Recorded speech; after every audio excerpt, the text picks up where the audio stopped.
ፕሬዝዳንት መለስ ዜናዊ ትናንት እኩለ ሌሊት ኤርትራ ነጻና ሉዓላዊ ሀገር መሆኗ በኦፊሴል በተረጋገጠበት ስነ ስርዓት ላይ ባሰሙት ንግግር የኤርትራ ነጻነት መታወጅ የህዝቦች አንድነት አስፈላጊ ያለ መሆኑን የሚጠቁሙም እንዳልሆነ አስረድተው የኤርትራ ነጻነት መታወጅ የሚያስገነዝበው በኃይል በጭቆናና በህዝቦች መብት ረገጣ ላይ የተመሰረተ አንድነት ዘላቂነት የሌለው መሆኑን ነው ብለዋል። የኤርትራና የኢትዮጵያ ህዝቦች በፊታቸው ተደቅኖ የነበረውን ፈተና በቅርብ ታሪክ ውስጥ ባልታየ ታላቅነትና ኩራት ማለፋቸውን የኢትዮጵያ የሽግግር መንግስትና የኤርትራ ጊዜያዊ መንግስትም ለአካባቢያችን ሰላምና ለህዝቦች ወንድማማችነት በጋራ ያልተቆጠበ ጥረት ማድረጋቸውን ፕሬዝዳንት መለስ አብራርተዋል።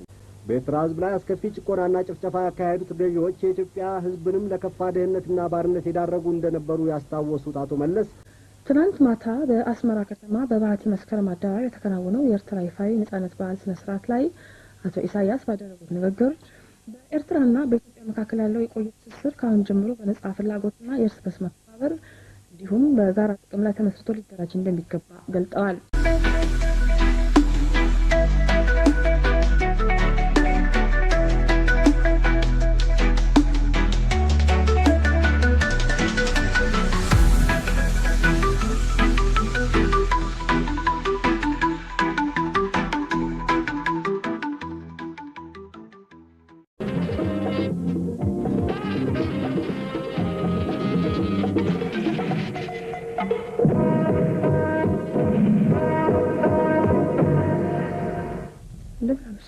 ዜና እናሰማለን።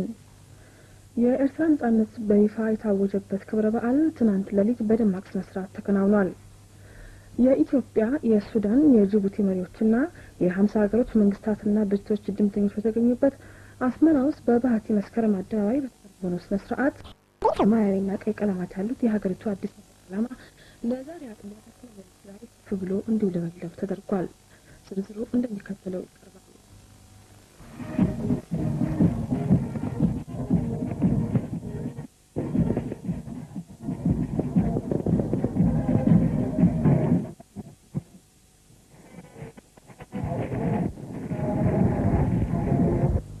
ከዚህ ሌላ ከ30 ዓመት በላይ የዘለቀው የፖለቲካና የትጥቅ ትግል ተጠናቆ የኤርትራ ጥያቄ በፍትሃዊና በዲሞክራሲያዊ አገባብ የዘለቄታ እልባት ማግኘቱ የሁሉም ደስታ መሆኑን የሚያረጋግጥ የሰላምና የብሩህ ህይወት ብስራት ችቦ በዚሁ አደባባይ የክብር ትሪቡን ፊት ለፊት ማጠል ተደርጓል።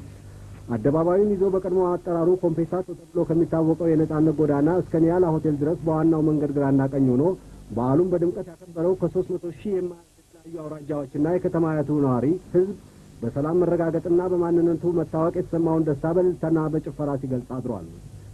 በዚህ ወቅት ሁለት ኢትዮጵያውያን የሰላም ተጓዦች የኢትዮጵያንና ኤርትራን ሰንደቅ ዓላማዎችና የሰላም ምልክት የሆነውን ነጭ ጨርቅ ጎን ለጎን ይዘው እያውለበለቡ በአደባባዩና በህዝቡ መካከል ባለፉበት ወቅት የበዓሉ አክባሪ ህዝብና እድምተኞች በጭብጨባና በእልልታ የታጀበ ሰጥቷቸዋል። በስነ ስርዓቱ ላይ በትግሉ ሂደት ውስጥ የተጎዱ አካለ ስንኩላን በሞተር ብስክሌተኞች ታጅበው በተሽከርካሪ ወንበር ላይ ሆነው አበባ ይዘውና ሻማ እያበሩ በአደባባዩ ያለፉ ሲሆን ታዳጊ ህጻናትም ለሰላምና ለነጻነት ስትሉ የተሰዋችሁት ሰማዕታት ምንጊዜም ከውስጣችን አጠፉም ብለው በመዘመር በበዓሉ ላይ ለተገኘው ህዝብ ልዩ የትውስታ ስሜት ፈጥሮበታል። ከዚህ በቀር በኤርትራ የሚገኙ የተለያዩ ብሔረሰቦችን ባህላዊ አልባሳት የለበሱ የኪነ ቡድኖች ልዩ ጨዋታዎችና ትርኢቶችን በማሳየት ለበዓሉ ድምቀት ሰጥተዋል። ይህ በእንግዲህ የኤርትራ መንግስት ፕሬዝዳንት አቶ ኢሳያስ አፈወርቂ ይህንን የነጻነት ቀን ምክንያት በማድረግ ትናንት ማምሻውን ለሶስት የጎረቤት ሀገር መሪዎችና ለበርካታ የውጭ መንግስታትና ዓለም አቀፍ መልእክተኞች ክብር የራት ግብዣ አድርገውላቸዋል። በዚሁ በኤርትራ ነጻነት በዓል የኤርትራ ነጻነት መታወጅ የሚያሳየው በህዝቦች መካከል ወዳጅነትና አንድነት ሊኖር የማይችል መሆኑን አይደለም ሲሉ አቶ መለስ ዜናዊ የኢትዮጵያ ሽግግር መንግስት ፕሬዝዳንት አስገንዝበዋል።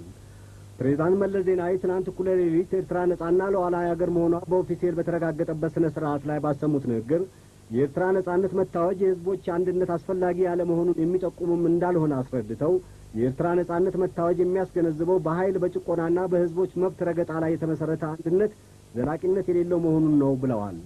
የአፍሪካ ህዝቦች አንድነት ሊመሰረት የሚችልበት ትክክለኛ አቅጣጫ ምን እንደሆነ በትክክል ከዚህ ሊማሩ እንደሚገባ ያሳሰቡት አቶ መለስ ባለፉት 2 ዓመታት ሂደትና በቅርቡ በተካሄደው ሬፈረንደም ወቅት የኤርትራና የኢትዮጵያ ህዝቦች ብስለትና አርቆ አስተዋይነትን በገሃድ ማሳየታቸውን ገልጸዋል። የኤርትራና የኢትዮጵያ ህዝቦች በፊታቸው ተደቅኖ የነበረውን ፈተና በቅርብ ታሪክ ውስጥ ባልታየ ታላቅነትና ኩራት ማለፋቸውን የኢትዮጵያ የሽግግር መንግስትና የኤርትራ ጊዜያዊ መንግስትም ለአካባቢያችን ሰላምና ለህዝቦች ወንድማማችነት በጋራ ያልተቆጠበ ጥረት ማድረጋቸውን ፕሬዝዳንት መለስ አብራርተዋል። አቶ መለስ በዚሁ ንግግራቸው በመጪውም ጊዜያት ሁለቱም ህዝቦች በእኩልነትና በመከባበር ላይ የተመሰረተ የህዝቦች ወንድማማችነትን ለማጎልበት ለጋራ ብልጽግናና ሰላም በሁሉም መስኮች የሚያደርጉት ትብብር ያለማቋረጥ የሚገባቸውም አስገንዝበዋል። ምንም እንኳ ጥቂት ያለፈው የጦርነት አባዜ ያለቀቃቸው ኢትዮጵያውያን መኖራቸው ባይካድም የኢትዮጵያ ሕዝብ በአጠቃላይ የኤርትራውያን ወንድሞቹን መብትና ውሳኔ ለማክበር በእኩልነትና በወንድማማችነት ላይ የተመሰረቱ በተለያዩ ደረጃዎች የሚገለጹ መተሳሰሮችን ለማጠናከር ያለውን ዝግጁነት እንዳረጋገጠም ፕሬዝዳንት መለስ በማስረዳት በኤርትራ ሕዝብም በኩል ተመሳሳይ አመለካከት እንዳለ ይታወቃል ብለዋል። አቶ መለስ የወደፊት ጉዟቸውን በወንድማማችነት እጅ ለእጅ ተያይዘንና ተደጋግፈን የምንጓዝ ይሆናል ብዬ አምናለሁ ካሉ በኋላ በአጋጣሚ የኢትዮጵያ የሽግግር መንግስት ይህንኑ ለማድረግ የበኩሉን ለማበርከት ዝግጁነቱን አረጋግጠዋል። ፕሬዝዳንት መለስ የኤርትራ ነጻነት በይፋ የታወጀበት ቀን ታላቅነቱ ለእናንተ ለኤርትራውያን ብቻ ሳይሆን ለመላው የኢትዮጵያ ሕዝብ ለአካባቢያችን ሕዝቦችና ለአፍሪካውያን በጠቅላላ ጭምር ነው በማለት ለመላው የኤርትራ ሕዝብ መልካም ምኞታቸውን በኢትዮጵያ ሕዝብና በሽግግር መንግስት ስም በደስታ ገልጸዋል። በኤርትራ ሕዝብ ላይ አስከፊ ጭቆናና ጭፍጨፋ ያካሄዱት ገዢዎች የኢትዮጵያ ሕዝብንም ለከፋ ድህነትና ባርነት የዳረጉ እንደነበሩ ያስታወሱት አቶ መለስ የሁላችንም ጠላቶች የነበሩ ገዢዎች ተወግደው ጦርነት ቆሞ ሰላም መስፈኑና በእኩልነት ላይ የተመሰረተ የሕዝቦች ወንድማማችነት ሊጎለብት የሚችልበት ሁኔታ መፈጠሩ ድሉ ለሁላችንም መሆኑን ያረጋግጣል ሲሉ አብራርተዋል። በዚሁ ስነ ስርዓት ላይ ዶክተር ቡትሮስ የተባበሩት መንግስታት ድርጅት ዋና ጸሐፊ በሚስተር ጄምስ ዶናን የድርጅቱ ምክትል ዋና ጸሐፊ በላኩት መልእክት የኤርትራ ነጻነት በአፍሪካ ቀንድ ሰላምና መረጋጋትን በማስፈር ረገድ ከፍተኛ አስተዋጽኦ ይኖረዋል የሚል ተቀባይነት ያለው አመለካከት አለን ካሉ በኋላ ገና ከጅምሩ በኤርትራና በተጎራባች ሀገሮች መካከል የመተጋገዝ ሁኔታ መከሰቱን አስረድተዋል። በተጎራባች ሀገሮች መካከል የሚታዩ ጅምሮችና ጥረቶች ለአካባቢው ዘላቂ ሰላምና መተጋገዝ እንዲያስገኙ ጠንካራ መሰረት እንዲኖራቸውና ይበልጥ እንዲጎለብቱ ጥረቱ መደረግ አለበት ሲሉ የመንግስታቱ ድርጅት ዋና ጸሐፊ በዚሁ መልእክታቸው አሳስበዋል። የአፍሪካ ቀንድ አካባቢ ህዝብ ዛሬ በአዲስና ተስፋ በሚሰጥ መድረክ ላይ ይገኛል ያሉት ዶክተር ቡትሮስ ካሉ የሰላም የመተጋገዝና የእድገት ዕድሉን ብዙ መሆኑንና ይህንንም የአካባቢው ህዝቦችና መንግስታት በጋራ ሊደርሱበት የሚገባ ጉዳይ መሆኑን አመልክተዋል። ዋና ጸሐፊው የተባበሩት መንግስታት ድርጅት ለኤርትራ የተቀነባበረ እርዳታ እንዲሰጥ አዲስቷ ኤርትራ ለእድገት ለምታደርጋቸው ጥረቶች ትብብር እንዲደረግላትና በዓለም ሀገሮች ተገቢ ቦታዋን እንድታገኝ በማድረግ ረገድ ሁሉ የሚቻለውን እንደሚያደርጉ ለኤርትራ ህዝብ አረጋግጠዋል። ዕለቱን ምክንያት በማድረግም ለኤርትራ ህዝብና መንግስት ከልብ የመነጨ ሰላምታ አስተላልፈዋል። የአካባቢው ሀገሮች እንደ ሌሎቹ የዓለም ክፍሎች በድንበሮቻቸው ዙሪያ ግንብ አቁመው በሰላም ሊኖሩና ከኢኮኖሚያዊ ችግሮቻቸው ሊላቀቁ ስለማይችሉ ኢኮኖሚያዊ ትስስራቸውንና ዝምድናቸውን በጋራ ጥቅም ላይ ተመስርቶ ሊያደራጁ ይገባል ሲሉ ፕሬዚዳንት ኢሳያስ አፈወርቂ አስታወቁም።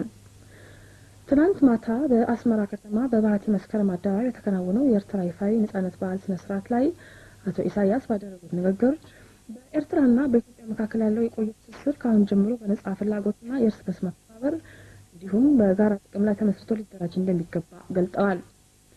የምጣኔ ሀብት ትስስር በክልል ደረጃ ሲታሰብ ጊዜ የሚጠይቅ ቢመስልም አሁንም ከአጎራባች ወንድሞቻችን ዘንድ ከዝቅተኛ ወደ ከፍተኛ ደረጃ ማሳደግ ለወደፊቱ የክልሉ የጋራ እድገት አስፈላጊ መሆኑን አመልክተዋል።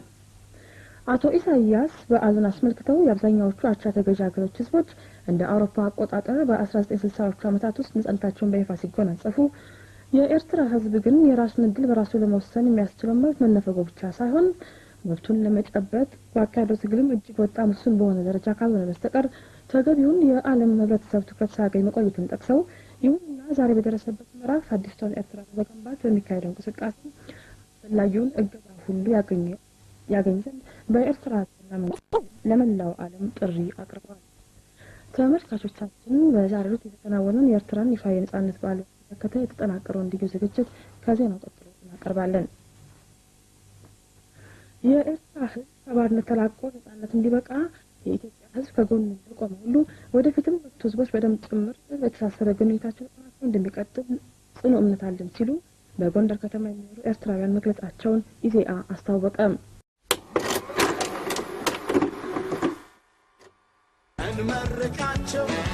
እንመርቃቸው ብለን ያዘልቃቸው